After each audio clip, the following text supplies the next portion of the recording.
The race to Super Bowl 58 is heating up. And on this Saturday of wild card football, we were blessed with two matchups that were supposed to be pretty intriguing. The Browns and Texans, old Joe Flacco versus young CJ Stroud. And on the other hand, Tyreek Hill gets to return to Arrowhead. We were promised close matchups, and we did not get that at all. Both home teams ended up taking care of business. Now, I predicted the exact opposite. So, yeah, go ahead. I'm a little bit of a clown in that regard. But I just want to take a video and talk about the reactions, what I was thinking going in, predicting the exact opposite outcome, and how these games kind of impact that perception or what we should expect from these teams going forward. Anyways, if you want to support the channel, make sure you like the video, subscribe if you are new. With that out of the way, I'll just get into talking about what the heck just happened. So first and foremost, let's talk about the Browns and the Texans. This was supposed to be a really, really close matchup, and it was not. It was not at all. Partially because, CJ Stroud decided to just have a perfect day. He was just slinging the ball around the field. He could not be stopped. 3 touchdowns, no interceptions, perfect rating, and he was just so confident, so poised. He just knew where to go with the ball at all times. I watched C.J. Stroud a lot as an Ohio State Buckeye fan, and to say that I've been incredibly impressed has been an understatement. I always thought, and this was before I made my YouTube channel, this is kind of the jumping point, so to speak, where maybe I should try to have my own voice here. C.J. Stroud should have been the number 1 overall pick in the draft. He should have been. He was clearly better than Bryce Young. The problem was that there was a negative bias around Big Ten quarterbacks, and specifically Ohio State quarterbacks. And if you went to that school, obviously you can't succeed in the NFL. I'm glad that's getting put to bed. I really, really, really am.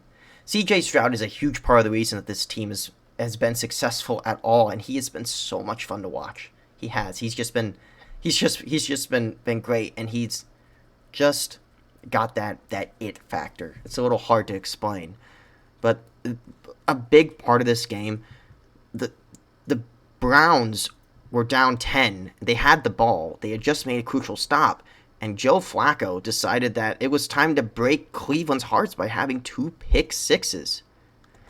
And that's part of the problem. So I had a theory that Joe Flacco was going to turn into a pumpkin at some point in the playoffs. I didn't think it would be the first round. I didn't. I thought the most likely time for that to happen would be the second round. But because we've seen that with a lot of quarterbacks. This is the interesting thing with the NFL. Backups can fill a lot of different positions, no problem, for a 1-week span, a 2-week span, and you don't really notice. You don't notice when your middle linebacker is getting swapped out, or necessarily defensive tackle is injured. But with a quarterback whose job it is to distribute the ball and whose is the ire of a defensive coordinator, it's only a matter of time. And I think the most interesting thing to watch, and this is something that I really want to see in this Rams-Lions game. How much did resting Joe Flacco Week 18 actually hurt him here? I mean, this is a really serious question, because there are 2 different schools of thought. Either A, you rest your guys in that final week to try to keep them all healthy, or B, you play them so that they get to still keep a routine. It's kind of like like when after New Year's you make a resolution, you go to the gym, and then you're going so well for a while, and then once you get a little disruption, it's really hard to get back on track. NFL players are just people too. And the weird thing is that before, like last year in the Super Bowl, we had 2 number 1 seeds playing. This year, I don't think it's a guarantee, mainly because before that, We had the Tennessee Titans losing as a number 1 seed. We had Aaron Rodgers losing as a 1 seed. We had a lot of 1 seeds that end up being pretty disappointing and going down the tube.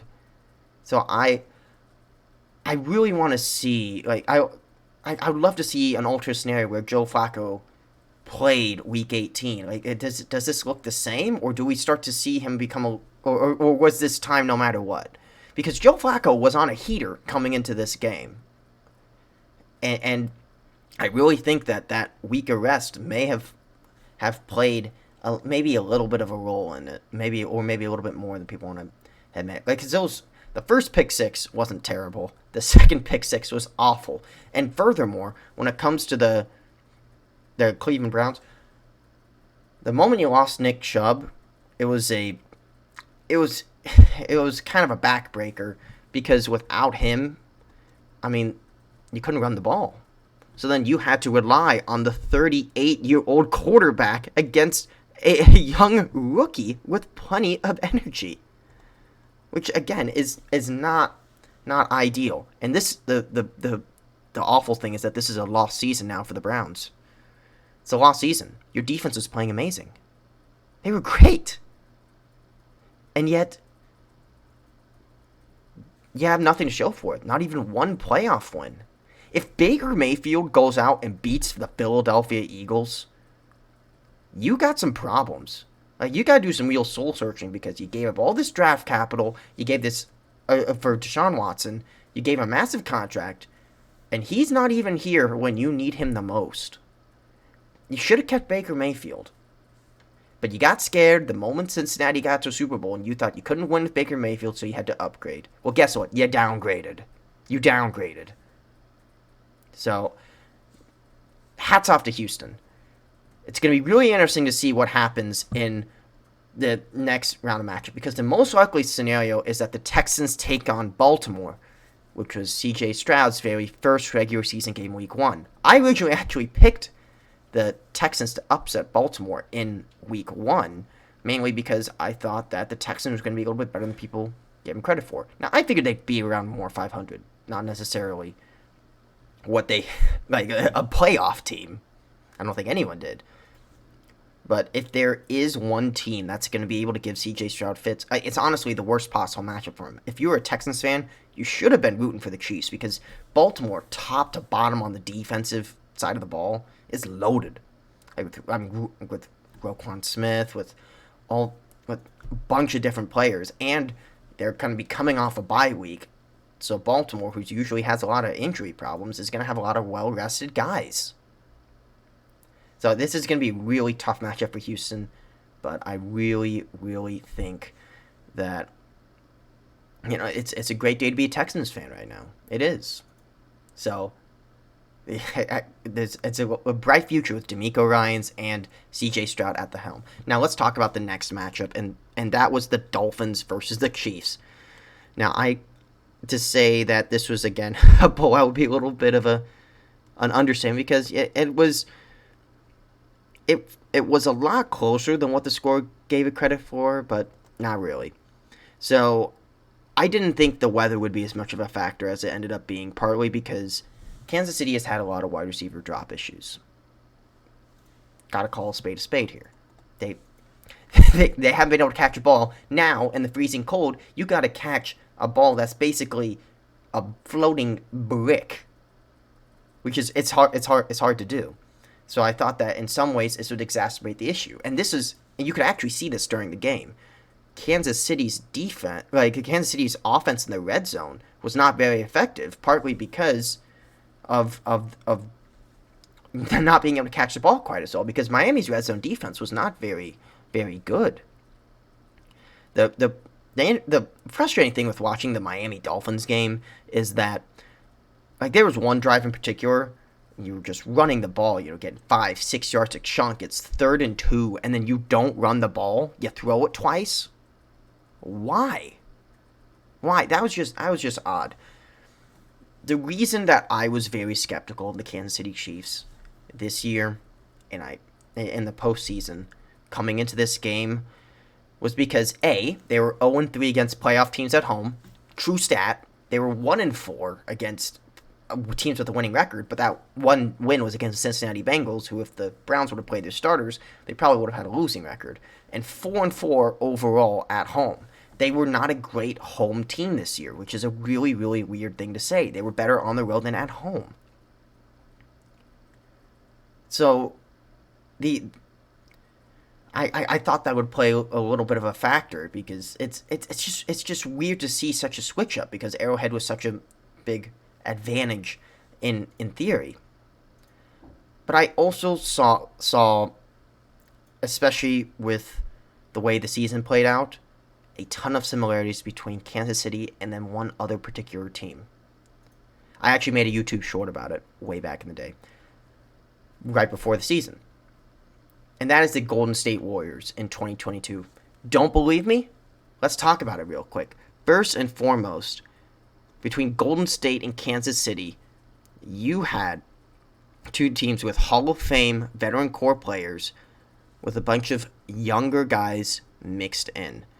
Using this very delicate balance, they were able to cobble a championship team and beat a team in green from the East Coast with a rowdy, obnoxious fan base. Does that sound familiar? It should. Furthermore, that isn't where it stops. Remember the part where during that season, one of their star players starts a popular podcast? Remember the part where the podcast player, the offseason after winning the championship, punches their teammate in the face? Or what about all the relationship drama about certain players dating celebrities or trying to date celebrities? Oh, and what about the part where there are all those contract disputes? And, some people are getting paid and others were not. Create a lot of resentment. Yeah, I know. Pretty crazy. Kansas City, Golden State, it's not a perfect comparison, obviously. But the truth of the matter was that Golden State ended up being a disappointing team in the regular season, and they were a disappointing team in the playoffs. Golden State won the first round against the Sacramento Kings, and then followed it up with a loss to a 7-seed Los Angeles Lakers. And Kansas City's regular season is a disappointment. In fact, I even predicted they'd go 11-6. They are what they are. And the most confusing part about analyzing the Kansas City Chiefs right now is that they are actually similar to one particular team. And it's the same team that, while the whole media apparatus is praising Kansas City, they're completely trashing the other. And that's the New York Jets. Kansas City this year is literally just the New York Jets. Think about it. On offense, you got your one-star wide receiver, or, like Garrett Wilson, and for the Jets' case, and Travis Kelce. You got your tough defense, try to lean on your run game, and then, hope you can hold your opponents down to under 20. That is literally Kansas City this year. And yet, with everyone's hatred of Aaron Rodgers, there are people that have spent their whole time complaining about the Jets' construction while at the same time praising Kansas City. They're the same team. They're mirrors of each other, except like Patrick Mahomes is literally just like Steph Curry during last year's playoff run where they kind of fizzled out. They're kind of the glue that's holding this whole thing together. And, without them, it would devolve into complete madness. Now, on a different note, not seeing Kadarius Toney on the field was very, very nice. It was very nice to not see Kadarius Toney go out there and drop some balls. And if I were Kansas City, I would not play him. I would just cut my losses. Literally. Because I know he's got potential, but he costs you so... Like, he's cost you, what, 2 pick sixes alone? That's wild. I don't know how far Kansas City is going to go, and I'm not ready to say that they're going to be a Super Bowl team, because I still don't think so. Something is not quite right here. But Kansas City was the better team today. They played well. Mahomes looked confident. This team just looked good. It was really funny also seeing the ice freeze off of Andy Reid's mustache. Very, very funny. This team has a lot of good pieces. They just got to go get a star wide receiver. If they had, because Travis Kelce, you could see him dropping some balls. He's getting older, so which is unfortunate because he's such an amazing player. Hopefully, hopefully they get a little more help. Or maybe Rashee Rice or Marcus Valdez-Scantling becomes something. Because Kadarius Toney is not the answer. And for Miami, this is worst case scenario. This is worst case scenario because now you're coming back home to with just another L in the postseason. Mike McDaniel's now 0-2 in the playoffs. So and I know the first time was with the third string quarterback, but that's kind of no excuse right now. So most likely, we're looking at a matchup between Kansas City and Buffalo in Buffalo. Of course, Pittsburgh could upset, and that game's probably going to be pretty close, or at least closer than people expect. 10 points is a lot to favor a team. But yeah, that's what's great about football. Things can get both predictable and incredibly, incredibly unpredictable at the same time.